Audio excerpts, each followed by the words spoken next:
നമ്മുടെ ജീവിതത്തിൽ ഒരു നിലക്കും ഒരു ഉയർച്ച ലഭിക്കാതിരിക്കുക, വിജയം തീരെ സാധ്യമാകുന്നില്ല, തൊടുന്നതെല്ലാം പൊട്ടിപ്പോകുന്നു. ജീവിതത്തിൽ തകർച്ച മാത്രം അനുഭവിക്കുന്ന ചില ആളുകളുണ്ട്.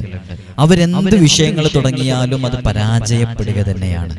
അതിന് ബാക്കിയുള്ള ഭൗതിക കാര്യങ്ങളിലേക്കൊക്കെ നോക്കുമ്പോൾ അവരുടെ കച്ചവടത്തിന് നല്ല ബിസിനസ് സ്ട്രക്ചർ ഉണ്ട്, അതേപോലെ തന്നെ അതിന് അവർക്ക് ഇൻവെസ്റ്റ് ചെയ്യാനുള്ള അവസരങ്ങളുണ്ട്, അതിൻ്റെ എക്യുപ്മെന്റ്സ് ഉണ്ട്, അങ്ങനെ തുടങ്ങിയ എല്ലാ കാര്യങ്ങളും അവർക്ക് അനുകൂലമായിട്ടാണുള്ളത്. പക്ഷേ അവരാ തുടങ്ങുന്ന ആ സംരംഭം, ആ ബിസിനസ്, അവർ തുടങ്ങുന്ന ആ ഒരു കാര്യം, അതെന്താവട്ടെ, അത് ഒരു കുറഞ്ഞ സമയം മാത്രം അവർക്ക് റൺ ചെയ്യാൻ സാധിക്കുന്നുള്ളൂ. അതിനുശേഷം അത് പരാജയപ്പെടുകയാണ്. ഇങ്ങനെ ജീവിതത്തിൽ പ്രയാസം അനുഭവിക്കുന്ന ഒരു പരിധി വരെയുള്ള ആളുകളുണ്ട്, കുറച്ച് ആളുകളുണ്ട്.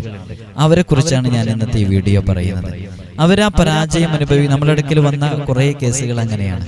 അപ്പൊ അതിൽ ഈ അടുത്ത് വന്ന 2-3 കേസുകളിൽ നമ്മൾ നോക്കുമ്പോഴൊക്കെ നമുക്ക് മനസ്സിലാകുന്നത്, ഇതേ ബിസിനസ്, ഇവർ ചെയ്യുന്ന ഇതേ ബിസിനസ് തന്നെ, കച്ചവടം തന്നെ, അത് മറ്റൊരാൾ ചെയ്തിട്ട് അത് വളരെ ചുരുങ്ങിയ കാലം കൊണ്ട് അവർ നല്ല ഉയർച്ചയിലെത്തിയതും കാണുന്നുണ്ട്.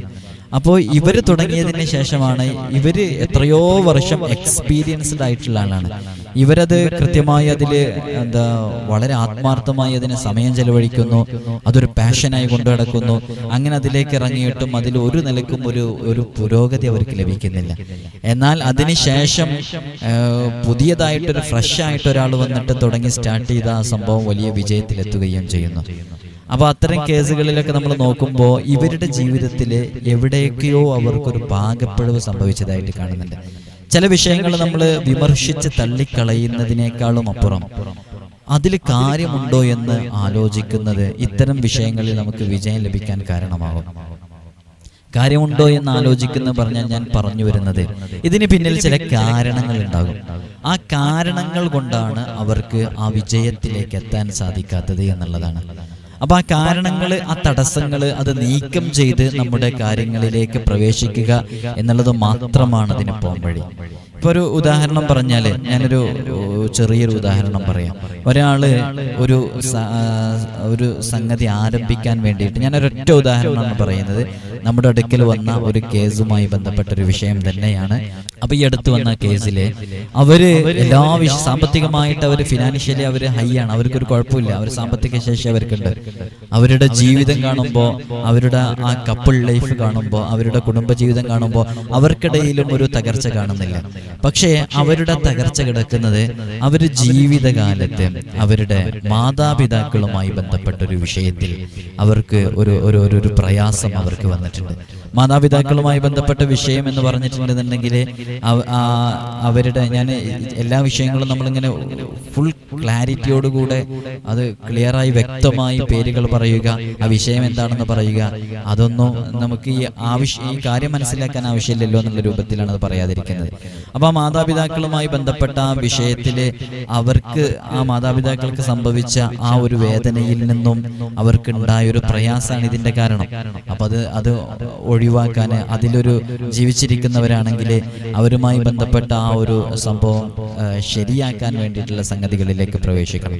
അപ്പൊ അത്തരം വിഷയങ്ങൾ അറിയുന്ന ആളുകളോട് നിങ്ങൾക്ക് തന്നെ പേഴ്സണലി തോന്നുകയാണ്, സ്വന്തമായിട്ട് ആരും പറയൊന്നും വേണ്ട, നിങ്ങളുടെ ശരീരത്തിൽ, നിങ്ങളുടെ മനസ്സിന് നിങ്ങൾക്ക് തോന്നണേ, എൻ്റെ ജീവിതത്തിൽ എനിക്ക് ഉയർച്ച കിട്ടാത്തത്, എല്ലാ കാര്യങ്ങളും അനുകൂലമായിട്ടും എനിക്കിതിലൊരു വിജയം കിട്ടാത്തത്, മറ്റുള്ളവർക്കൊക്കെ അവര് 1 വർഷം കൊണ്ട് തന്നെ അവർ നന്നായി ഏൺ ചെയ്യുന്നു, അവർ സമ്പാദിക്കുന്നു, എനിക്ക് മാത്രം ഇങ്ങനൊരു പ്രയാസം വരാനുള്ള കാരണം അത് വേറെന്തോ കാരണമാണ്. അത് പലരും നിഷേധിക്കുന്നത് പോലെ നിഷേധിച്ചിട്ട് കാര്യമില്ല. ഇതൊന്ന് ഏതെങ്കിലും ഒരു അറിവുള്ള ആളോട് ചോദിച്ചു നോക്കാം, ഒന്ന് ചോദിച്ചു നോക്കാന്ന് പറഞ്ഞ് അതിന് പ്രയാസമൊന്നുമില്ലല്ലോ, ജസ്റ്റ് പോയി ഒന്ന് ചോദിക്കേണ്ട ആവശ്യമല്ലേ ഉണ്ടാവുള്ളൂ. അങ്ങനെ ചോദിച്ചു നോക്കിയിട്ട് അവര് അതിന്റെ കാര്യങ്ങളൊക്കെ നോക്കിയിട്ട് നല്ല പരിചയമുള്ള, ഇതൊക്കെ കൈകാര്യം ചെയ്ത് ശേഷിയുള്ള, നല്ല ശീലമുള്ള ആളുകളാണെങ്കിൽ അവർക്ക് ആ വന്നിരുന്ന് അവരൊരു 5 മിനിറ്റ് സംസാരിക്കുമ്പോഴേക്ക് ആ കാര്യങ്ങൾ മനസ്സിലാകും. അതിന് വേറെ കുറെ കാര്യങ്ങൾ നോക്കേണ്ട ആവശ്യമൊന്നും ഉണ്ടാവില്ല. അപ്പൊ അത്തരം തടസ്സങ്ങൾ നമ്മുടെ ജീവിതത്തില് എന്തെങ്കിലും സിഹറുമായി ബന്ധപ്പെട്ടതോ ഐനുമായി ബന്ധപ്പെട്ടതോ, ചിലപ്പോൾ ഈ കണ്ണേറൊക്കെ വല്ലാതെ ബാധിക്കും ഓരോരുത്തർക്ക്. അതൊക്കെ ബാധിച്ചു കഴിഞ്ഞാൽ പിന്നെ ഒരിക്കലും ഒരു ഉയർച്ച ഉണ്ടാവില്ല. ഒരിക്കലും ഒരു ഉയർച്ച ഉണ്ടാവില്ല. അതൊക്കെ അങ്ങനെ ഒരു തടസ്സമായിട്ടും അത് പിന്നെ അതങ്ങോട്ട് ഇബത്വാല് ബാത്തിലാക്കാതെ പിന്നീട് നമുക്ക് നമ്മളാ ഉദ്ദേശിച്ച കാര്യത്തിൽ ഒരിക്കലും ഒരു ഉയർച്ചയും വളർച്ചയും ഒന്നും ലഭിക്കില്ല. അപ്പൊ അത്തരം വിഷയങ്ങള് ഇബത്വാല് ചെയ്ത് ബാത്തിലാക്കിയിട്ട് പൂർണ്ണമായ രൂപത്തില് നല്ല സംതൃപ്തിയോടുകൂടെ നിങ്ങളൊരു വിഷയത്തിലേക്ക് ഇറങ്ങി നോക്കൂ, നല്ല റാഹത്തുണ്ടാകും. ഇതിൽപ്പെട്ടൊരു വളരെ പ്രധാനപ്പെട്ട ഒരു വിഷയമാണ് അന്യരുടെ സാമ്പത്തികമായിട്ട് അന്യരുടെ ഹക്ക് നമ്മുടെ കയ്യിൽ ഉണ്ടായിരിക്കുക എന്നുള്ളത്. അത് നമ്മൾ വരുന്ന സമയത്ത് ചില ആളുകളൊക്കെ അങ്ങനെ നമുക്ക് ഒരു പ്രയാസം ചില ആളുകളിൽ കണ്ടിട്ടുണ്ട്. അതായത് നമ്മൾ ആ വിഷയവുമായി ബന്ധപ്പെട്ട് അതിലേക്ക് ഇറങ്ങുമ്പോൾ നമുക്കതിൽ നിന്ന് മനസ്സിലാക്കാൻ സാധിച്ചത് അവരുടെ കൈവശത്ത് മറ്റൊരാളുടെ സ്വത്ത് ഉണ്ടായിരുന്നു എന്നുള്ളതാണ്. അപ്പോൾ അത് അന്വേഷിച്ചു നോക്കുമ്പോൾ ആ ഒരു സാമ്പത്തികം അതൊരു ഫിനാൻഷ്യൽ ഇഷ്യൂ ആയിരുന്നു. അതുകൊണ്ട് തന്നെ ആ ഒരു ക്യാഷ് ഇവരുടെ കയ്യിലാണ് ഇപ്പോഴും ഉള്ളത്. അത് ചെറിയൊരു എമൗണ്ട് അല്ല, ഒരു ഹ്യൂജ് എമൗണ്ട്. ഈ ഹ്യൂജ് എമൗണ്ട്, ഈ വലിയ എമൗണ്ട് അവര് ആ കൊടുക്കാനുള്ള ആൾക്ക് കൊടുക്കാതെയാണ് 12 വർഷം അവരുടെ ജീവിതം മുന്നോട്ട് പോയത്. അവരുടെ പ്രയാസം തുടങ്ങുന്നത് ശരിക്കും പറഞ്ഞിട്ടുണ്ടെന്നുണ്ടെങ്കിൽ 12 വർഷം മുമ്പാണ് അവരുടെ പ്രയാസം തുടങ്ങിയത്. അതുവരെ അവർക്കൊരു പ്രയാസവും ഇല്ല, നല്ല രൂപത്തിൽ ജീവിതം മുന്നോട്ട് പോയതായിരുന്നു. പക്ഷേ ഇത് നെവർ മൈൻഡ് ആക്കി കളഞ്ഞു. ഇത് അയാൾ ചോദിച്ച് ഒരുപാട് കാലം ചോദിച്ച് പിന്നീട് അയാൾ ചോദിക്കാതെയായി, ചോദിച്ചിട്ട് കിട്ടുന്നില്ല എന്ന് മനസ്സിലായി, അയാളുടെ ഫോൺ എടുക്കാതെയായി. ഇങ്ങനെ നമ്മൾ അയാളെ വേദനിപ്പിച്ച് അയാളെ കണ്ണുനീര് കുടിപ്പിച്ച് ജീവിതത്തിന്റെ ഒരു നല്ല ഭാഗം മുഴുവനും ആസ്വദിക്കേണ്ട, അത് നല്ല രൂപത്തിൽ ജീവിക്കേണ്ട, ഒരുപക്ഷെ ഇയാളുടെ കൈവശം അകപ്പെട്ട ആ ക്യാഷ് അയാൾക്ക് ലഭിച്ചിരുന്നെങ്കിൽ ആ ജീവിതം ഒരിക്കലും ഇങ്ങനെ പരാജയത്തിലാകുമായിരുന്നില്ല. നമ്മൾ ക്യാഷ് കൊടുക്കാനുള്ള ആളുടെ ജീവിതം ഇന്ന് അയാൾ അങ്ങനെ തകർന്നു ജീവിക്കാൻ, ഇന്ന് അയാൾ നാട്ടുകാരുടെ മുമ്പിൽ നാണം കെടാൻ, ഇന്ന് കുടുംബങ്ങളുടെ മുമ്പിൽ ഒരു വിലയുമില്ലാതെ നടക്കാനുണ്ടായ കാരണം നീ കാരണമാണെങ്കിൽ തീർച്ചയായും നിന്റെ ജീവിതത്തിൽ ഒരു കാരണവശാലും ഉയർച്ചയുണ്ടാകൂല. അപ്പൊ ഇത്തരം തടസ്സങ്ങൾ നമ്മുടെ ജീവിതത്തിൽ ഏതു ഭാഗത്താണ് സംഭവിച്ചത് എന്ന് കൃത്യമായി മനസ്സിലാക്കാൻ സാധിക്കണം. അതൊരു പക്ഷേ അത് അത്തരം വിഷയങ്ങൾ കൈകാര്യം ചെയ്യുന്ന ആളുകളുടെ അടുക്കൽ നേരിട്ട് പോയാലാണ് ഒരു പക്ഷെ അതൊക്കെ മനസ്സിലാക്കാൻ വേണ്ടി സാധിക്കുക. അപ്പൊ ഈ തടസ്സങ്ങൾ എന്താണെന്ന് അത് നിങ്ങൾ ഈ വീഡിയോ കേട്ടതിന്റെ പേരിൽ മാത്രം അതിലേക്ക് ഇറങ്ങേണ്ട ആവശ്യമില്ല. നിങ്ങൾ നിങ്ങളുടെ സ്വന്തം ശരീരത്തോട് ചോദിച്ചു നോക്കുക. നിങ്ങളുടെ ജീവിതത്തിൽ അങ്ങനെ അനുകൂല സാഹചര്യങ്ങളെല്ലാം ഒത്തുവന്നിട്ടും ഒരു നിലക്കും ഒരു വിജയം ലഭിക്കുന്നില്ല. ഇത് ഞാൻ കച്ചവടത്തിന്റെ ബിസിനസിന്റെ കാര്യം മാത്രമല്ല പറയുന്നത്, നമ്മുടെ ഏതു വിഷയങ്ങളിലും അങ്ങനെ തന്നെ ഒരു നിൽക്കുന്നുണ്ടെങ്കിൽ അവിടെ ഉടനെ അതിനെക്കുറിച്ച് ആലോചിക്കണം. നോർമലായിട്ട് ചില തടസ്സങ്ങളൊക്കെ ഉണ്ടാകും, സ്വാഭാവികമായിട്ടുണ്ടാകുന്ന ചില തടസ്സങ്ങൾ. ആ തടസ്സങ്ങളല്ല ഇവിടെ പറയുന്നത്. അത് സ്വാഭാവികമായിട്ട് ചില ആളുകൾക്കൊക്കെ 1-2 മാസങ്ങൾ കൊണ്ടൊക്കെ ഒരു ചില തടസ്സങ്ങളൊക്കെ ഉണ്ടാകും, അത് നോർമലാണ്. ഇത് നോർമലും വിട്ടുകിടന്ന് സ്വാഭാവികതയും വിട്ടുകിടന്ന് അസ്വാഭാവികമായിട്ട് ഒരുപാട് വർഷങ്ങളായിട്ട് 2-3 വർഷങ്ങളായിട്ട് ഒന്നും നടക്കുന്നില്ല, 2-4-5 വർഷങ്ങളായിട്ട് ഒരു നിലക്കും ഒരു വിജയം ലഭിക്കുന്നില്ല.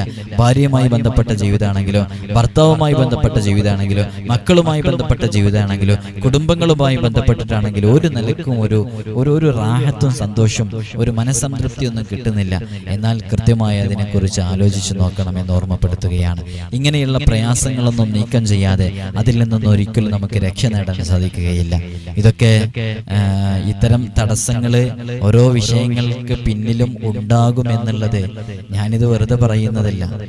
നൂറുകണക്കിന് ആളുകൾ നമ്മുടെ മുമ്പിൽ വരുമ്പോൾ അവര് ഓരോ ദിവസവും അവര് പറഞ്ഞുകൊണ്ടിരിക്കുമ്പോൾ എത്ര കേസുകൾ നമ്മുടെ അടുക്കൽ എത്തുന്നുണ്ട്. ഒരാളുടെ അടുക്കൽ ഇത്രയും കേസുകളും ഇത്തരം വിഷയങ്ങളൊക്കെ എത്തുമ്പോൾ ആ വിഷയങ്ങൾ നമ്മൾ അതിനെക്കുറിച്ച് മനസ്സിലാക്കുകയും പഠിക്കുകയും അതിനെക്കുറിച്ച് അറിയുകയും ചെയ്യുമ്പോൾ നമ്മൾ അതിനെക്കുറിച്ച് അവരോട് പറയുമ്പോൾ അവരത് ശരിയാണ്, സത്യമാണ് ഉസ്താദ് പറഞ്ഞത്, അത് അങ്ങനെ തന്നെയാണ് എന്ന് നമുക്ക് ബോധ്യപ്പെടണം. അത് അത്രയും വിഷയങ്ങളും കേസുകളും എത്തുമ്പോൾ നമുക്കത് മനസ്സിലാക്കാൻ സാധിക്കുകയാണ്. നമ്മുടെ അനുഭവത്തിൽ നിന്ന് നമുക്ക് മനസ്സിലാക്കാൻ സാധിക്കുകയാണ്. ഈ അടുത്ത ഒരാളുടെ വിവാഹം തീരെ നടക്കുന്നില്ല. അയാൾക്ക് 38 വയസ്സ് കഴിഞ്ഞു, ഇപ്പോഴും അയാളുടെ വിവാഹം നടക്കുന്നില്ല. എന്നാൽ വിവാഹം നടക്കാനുള്ള എല്ലാ സാഹചര്യങ്ങളും അനുകൂലമാണ്. അത് മുടക്കുന്ന ആളുകൾ പരിസരങ്ങളിലൊന്നുമില്ല. ഇപ്പൊ ചെറിയൊരു തടസ്സം, അയാൾക്ക് 38 വയസ്സായി എന്നുള്ള തടസ്സം മാത്രമാണ്, വേറൊന്നുമില്ല. അപ്പൊ ആ രൂപത്തിലുള്ള ഒരു പെണ്ണിനെ കിട്ടിയാലും മതി അദ്ദേഹത്തിന് ഇപ്പോഴും 18, 19, 20 വയസ്സുള്ള കുട്ടിനെ കിട്ടണമെന്നല്ല. അയാൾക്ക് യോജിച്ച ആ ഏജിന് യോജിച്ച രൂപത്തിലുള്ള ഒരു വധുവിനെ, ഒരു ഇണയെ കിട്ടിയാലും മതി. പക്ഷെ അതും നടക്കുന്നില്ല. അങ്ങനെയാണ് നമ്മളുടെ അടുക്കൽ വരുന്നത്. അപ്പോൾ നമ്മൾ അയാളുടെ ആ വിഷയവുമായി ബന്ധപ്പെട്ട് അതിലേക്ക് ഇറങ്ങി നോക്കിയപ്പോൾ നമുക്കതിൽ നിന്ന് മനസ്സിലാക്കാൻ സാധിക്കുന്നത് അദ്ദേഹത്തിന് സംഭവിച്ചൊരു തടസ്സം കാരണമായിട്ടാണ്. ആ തടസ്സം എന്താണെന്ന് കൃത്യമായി മനസ്സിലാക്കി കൊടുത്തപ്പോൾ അദ്ദേഹം അത് ഓക്കെ പറയുകയാണെന്ന് പറഞ്ഞാൽ അങ്ങനൊരു വിഷയം അതിലുണ്ട്, അതെന്റെ ഭാഗത്ത് നിന്ന് സംഭവിച്ചതാണ് എന്ന് അദ്ദേഹം പറയുമ്പോൾ ഇങ്ങനെ നേരിട്ട് വരുന്ന ആളുകളിൽ നിന്ന് നമുക്ക് അനുഭവങ്ങളിൽ നിന്ന് മനസ്സിലായ ഒരുപാട് കാര്യങ്ങൾ മുൻനിർത്തിയിട്ടാണ് ഈ വീഡിയോയിൽ ഞാൻ പറഞ്ഞത്. അത്തരം ചില തടസ്സങ്ങൾ നമ്മുടെ ജോലിയുടെ മേഖലയിൽ, നമ്മുടെ ബിസിനസ്സിൽ, അതേപോലെ തന്നെ നമ്മുടെ ഏത് വിഷയങ്ങളിലും ഇങ്ങനെ തടസ്സങ്ങളായി നിൽക്കാം. അതാണ് ചില ആളുകളൊക്കെ എന്ത് ചെയ്താലും അതിൽ പരാജയം വരുന്നത്. അതുകൊണ്ട് അത്തരം വിഷയങ്ങൾ മനസ്സിലാക്കിയിട്ട് അതിന് പോംവഴി കണ്ടെത്തി അത് പരിഹരിച്ച് മുന്നോട്ട് കൊണ്ടുപോകണം. അതിന് കൂടുതൽ സമയം ചെലവഴിക്കുകയൊന്നും ആവശ്യമില്ല.